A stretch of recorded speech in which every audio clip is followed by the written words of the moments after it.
as it sat on top of me. And there was no emotion in that whole nonsense. There was no, I just... And then the creatures took me out of that room after the metal creature and this pink creature had gone.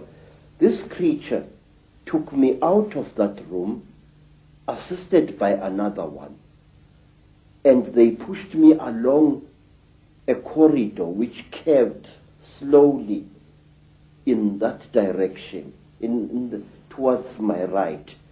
And there I was shown many things which even today I don't understand. I was shown little versions of this creature swimming in huge cylinders made out of what looked like glass, in a pinkish liquid, like ugly little frogs inside the liquid. They looked like aborted human fetuses. They were very, very terrible and disgusting. And then we came to another room, and there I saw a number of people undergoing the same torture that I had undergone. One particular person whom I passed very close to was a white man, definitely a European, with a yellowish beard and moustache and long, straggly blood-crusted hair. This man looked into my eyes and I looked into his eyes, and we were so close we were as I went past him. Then, to cut a long story short, I found myself in the bush again. But I was wearing only my shirt. My boots were gone, and so was my trousers. So I took off my shirt and wore it around my waist as a loincloth. And I started traveling, not knowing really in which direction I was going. Then I came to a track, and I walked along that, and some time later I saw people coming towards me. It was a group of young men and young women, Mashona people, and they were going to a trading store, I later learned. I asked them where Elizabeth Moyo's homestead was, and they directed me to it, but they kept a safe distance away from me. And later I learned why. I was carrying a horrible, non-human smell upon me. When at long last I came to Mrs. Moyo's village, all the dogs in that place went hysterical. They came at me in a pack, wanting to tear me to pieces. And only the villagers managed to save my life then. Mrs. Moyo asked me where I had been, and I said I did not know. And then she said, I know you had been taken by the little ones. I said, yes. I cannot understand. She said, you must not try to understand. You were chosen by the gods as a living sacrifice. So don't even try to talk about this.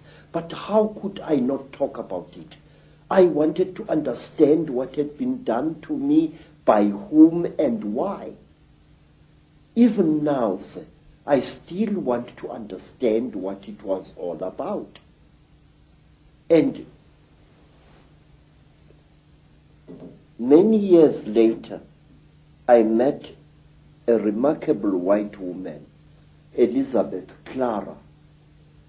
a famous South African woman who had worked for British intelligence during the war, and who, we are told, had been impregnated by a being from the stars, Icke. I asked Elizabeth, what was the meaning of the strange thing which was done to me? Because since that time, I had come across many black people, well over 200, who had been through the same torture as I.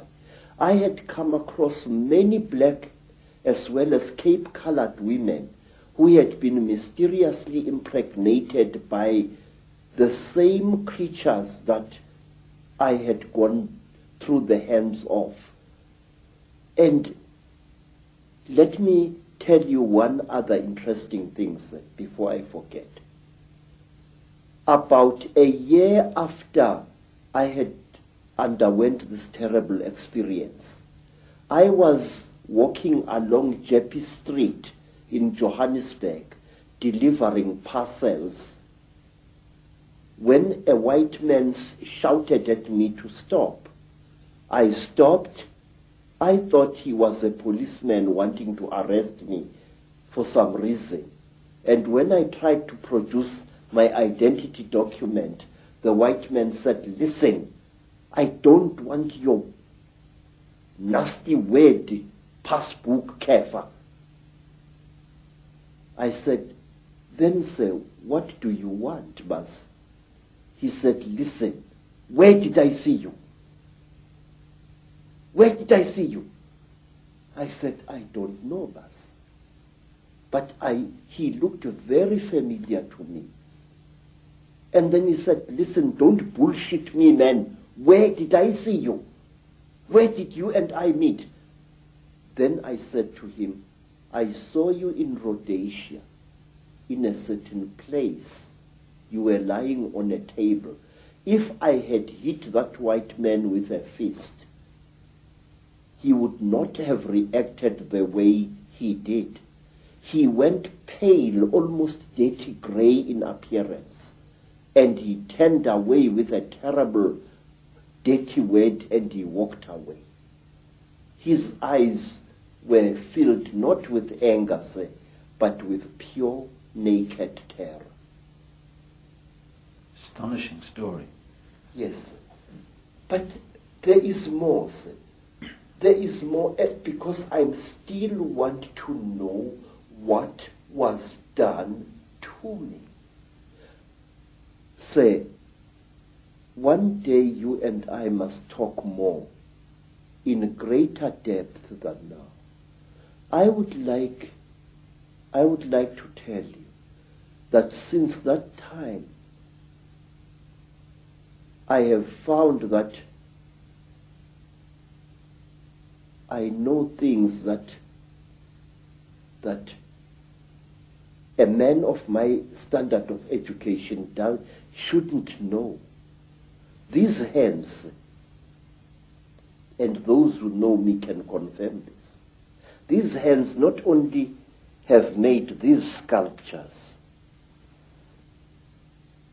using ancient African metal casting secrets. These hands, believe it or not, can make guns and working jet engines.